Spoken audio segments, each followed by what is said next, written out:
Ladies and gentlemen, boys and girls, nerdlings of all ages, we're here on the final map of the final quarter-final of the Vasacast Invitational. It's all or nothing here for these two players. The winner will go on to face Vortex. The loser will bow out of the tournament at this stage. And this will be the last game cast of the evening because the semifinals and finals will be broadcast tomorrow. Don't forget, though, there will also be a rebroadcast of this game. Of all of today's games. I think starting at 8 a.m. UK time tomorrow morning, or possibly CET.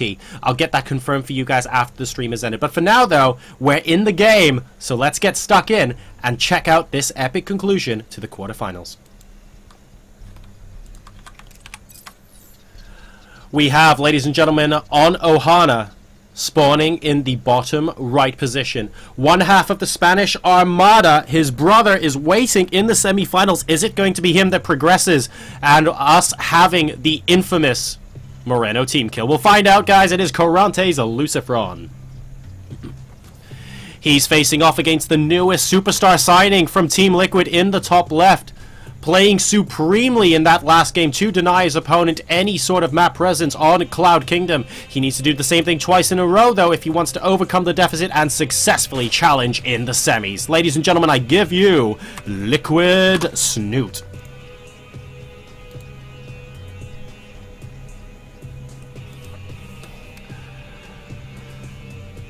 Alright, guys, so it's all come down to this. These guys have had long days. Of course, they managed to have a break before starting this quarterfinal, but also don't forget they had to play beforehand as well. No doubt they've been practicing quite a lot of the day too. So they're going to be a little bit tired right now. It is past 11 p.m., which admittedly is probably no gamer in the world's bedtime right now. But considering they started playing at something like 6 or 7, and possibly earlier than that as well if they were streaming, it's been a long day for them. And they want to show some good, solid play, especially considering so much is on the line here in this game number 3. The winner goes to the semis, and the loser goes home. So we have a command center popping out first for LucifroN prior to the barracks, and this Overlord from Snute is going to be able to pop in here and scout that. Meanwhile, we have a hatch into pool coming out of Snute.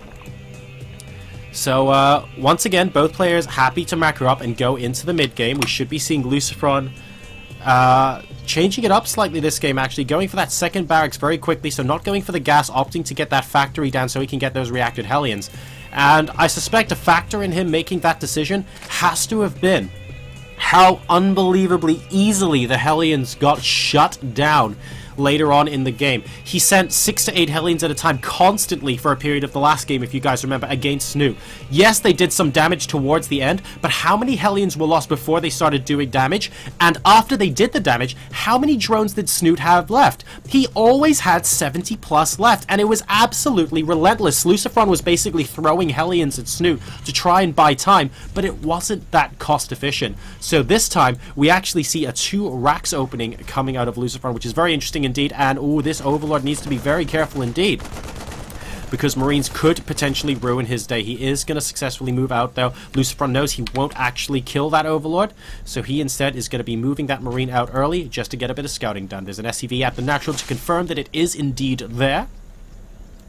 And once again, look at this. This is just beautiful from LucifroN, sending the Marine out and saying, mate, you know this Overlord you have? Yeah, it's not happening, which is essentially what he wants to do. He is going to pass by that Overlord as a popsy. It probably won't kill it, but it will force it to stay further away, which is great. In the meantime, if we take a look, double gas now going down for LucifroN. So keep an eye out on that. Lovely injects there, and the Marine does indeed say hello to this Overlord, and Snute's going, oh man, well there goes that early scout. Never mind indeed. Slightly later, but we are in fact going to be going for those Hellions after that double racks opening. Of course, very strong on the grounds that you simply have more units to defend and expand with. So really nice potential opening to fend off early cheese as well. Very, very safe from LucifroN here, especially after going that command center first to get that second racks. And now we're going to be poking and prodding with these Marines. Do we have an incredibly quick third base? We do not. Okay, good. Check. And now we go back and see what damage we can do to the natural. It might be that we can't do any, but we're certainly going to poke and prod and try. Back home, he's got the tech lab down on the barracks now. So undoubtedly going to be going for Stim soon, I suspect. Hasn't started anything just yet, but might do in just a mo. There we go. Stim starting, third barracks going down, and Hellions being produced as well, alongside an engineering bay. So Stim and +1 will be finishing at approximately the same time here. In the meantime, if we take a look at Snute, he's got the lair now producing at his hatchery. These Marines attempting to poke in just a little bit, but there are enough Queens here to make that not matter too unbelievably much. Nice pick off of a creep tumor there, and the Queens are going to try and give these Marines a very hard time indeed, as a drone pops down to make his third hatchery. Oh, a little bit of a supply block from Snute though on 60, having to make 2 overlords, and that's going to be slightly frustrating for him. About 20 in-game seconds worth of a supply block. And we have got Marauders being produced now as well from LucifroN. So could we be seeing a Hellion Marauder? It's entirely possible. In fact, it's distinctly looking likely at this point. He's grouping up at the Watchtower. Hellions being rallied forward. We have Marauders being rallied forward. Note that not too many Marines, making sure he got those Marauders out first. Do we have... Okay, we actually have Combat Shield. I was thinking whether he would go get Concussive Shell first, but he is going to be opting for Combat Shield on this occasion. Still having a couple of Marines with this composition. Great pickoffs once again of those active creep tumors, and finally managing to cancel one does Snute. Being very active out on the map is LucifroN as it currently stands. In the meantime, guys, let's take stock of where the worker count is at the moment. It's 58 to 44 in favor of Snute. LucifroN, though, looks like he's gearing up for a pretty big attack here. Very shortly, we have Marauders, Marines, and Hellions out on the field. Let's take a look at how long Combat Shield is. Oh my goodness, ladies and gentlemen, chew on Ohana. Ohana means all in case you were worried about it meaning anything else. And we are going to be seeing little SCV train power its way towards Snute's base. So guys, it's currently the 9-minute mark. This game, unless something extraordinary happens and we do a lot of damage but don't kill the opponent off, is probably not going to last beyond 11. We have Marauders, we have Marines, we have Hellions, and we have SCVs pouring into the natural expansion. Though a couple of Queens getting caught out in the middle of the map, getting picked off before they get there. The Queens are being targeted one at a time. This is very, very bad news bears for Snute. Drones coming out as well, but the Hellions doing oh so much damage. There are only the Roaches coming out, but the Marauders completely tearing them to pieces. LucifroN at the moment looking like he is systematically taking Snute apart. We do have some drones and Queens trying to prevent reinforcements, but even SCVs stopping them from coming up, and it looks like this is an absolute slugfest right now. Four more Roaches in the main. Only SCVs battling them though at the moment, and Hellions are basically what's left. Has Snute able to hold this off? The supplies are almost dead even, and the Roach micro has been impressive, but there are still a couple of Marauders, still a couple of Marines, and 3 more Hellions inside the main base. Don't forget a lot of SCVs came with this though. The current work supply is 28 to 23 in favor of Snute, who is continuously building more units. He has 5 Roaches out incoming, and more units are streaming through from LucifroN, but it might not be enough. The game might actually go on if this gets cleaned up, ladies and gentlemen. These units are on very low health. A couple more Roaches might get to clean this up. Oh, but here we go. 1 Hellion roasting a couple of drones, and the Roaches are coming out one at a time. That's the big problem. If 6 came out at a time, this would get cleaned up, but they are being picked apart individually. More drones popping out now, and all of a sudden the advantage is looking slightly in LucifroN's favor. These Roaches are just... they're not grouping together enough, and they are being wasted at the moment, and that's why 2 Marauders, a couple Marines, and a few SCVs are actually picking apart the entire order here. Some reinforcements popping in, and more Roaches going by. This game might be slipping away from Snute, who's currently 31 supply versus 41. We're now at the 12-minute mark. 4 Roaches are now simultaneously out. That should be enough to fend off these initial ones, but we have more SCVs coming in from LucifroN. He wants to continue and try and do as much damage as physically possible. At the ramp, he has a lot more units, and Snute at 31 supply, LucifroN 35, 20 to 19 workers. This is unbelievable. Close, ridiculously tense here at the Vasacast Invitational. 22 supply for Snute, 29 for LucifroN. So many SCVs have gone down. Zerglings are now being produced. We're down to a couple of Marauders and SCVs, and Snute might just hold here by the skin of his teeth. This is insane, ladies and gentlemen.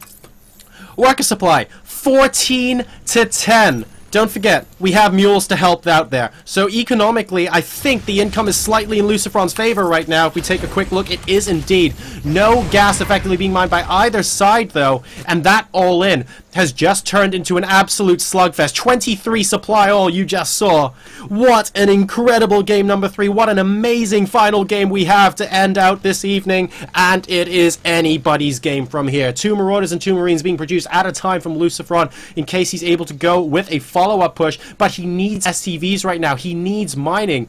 And Snute just checking out what the mining situation's like and realizing that, oh, actually, my opponent's pretty down as well, so I might have a decent chance here. I've got 3 hatcheries up, a lot of larvae to play with. I can potentially try and drone up really hard if I want to, or have enough larvae to hopefully use them all as roaches and lings, and this might enable me to maybe get some sort of counterattack going, but it looks like LucifroN is going to be following up with an attack on the 3rd base here. Now, what Snute needs to do is group his units up. He does not want the roaches to be fighting individually like they did last time. The drone's having to get pulled back behind the mineral line here. Are there additional units coming out? Not many.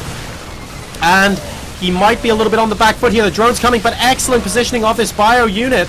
And the reinforcement picking apart the roaches as well. And it looks like Snute is starting to succumb at the 3rd base under the pressure. More roaches and lings streaming in. This is so unbelievably close. But the Marauders seem to survive. 1 Marauder and 1 Hellion against 1 Roach and 2 Zerglings. This is actually insane.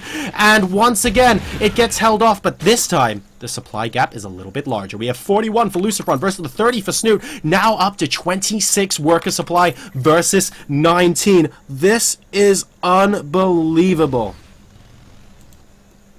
Oh, and a gunk going down on the factory as well. Snute predicting, using the Contaminate here, predicting that LucifroN's going to continue with the all-in-esque behavior and gunk the factory to prevent Hellions from coming out, and all the while continuing to extend his creep so that he knows what's coming as far in advance as possible. Such smart play coming out from Snute. Is it going to be enough, though? Work supply is relatively even, but Snute is down by 23 supply, most of that in army, and we have more SCVs and a couple of units moving out. Will this be game-ending for LucifroN, or will it turn out to be an overextension and Snute will get the upper hand? We'll find out momentarily. What is the army supply looking like? 16 to 37. I think LucifroN might have a massive favor here to win the game at this point. What an amazing follow-up push. Mainly lings with this composition, and that's not good news because there are 4 Hellions here with this as well. Starting to roast drones at the natural. He cannot afford this. The bio tanking for the tanks.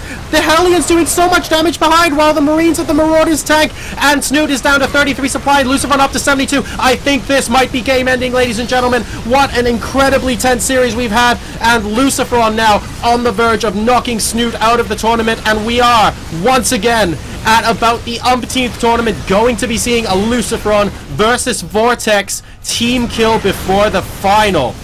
Snute down to 17 supply now, and the army is overwhelming. GG! And LucifroN wins 2-1.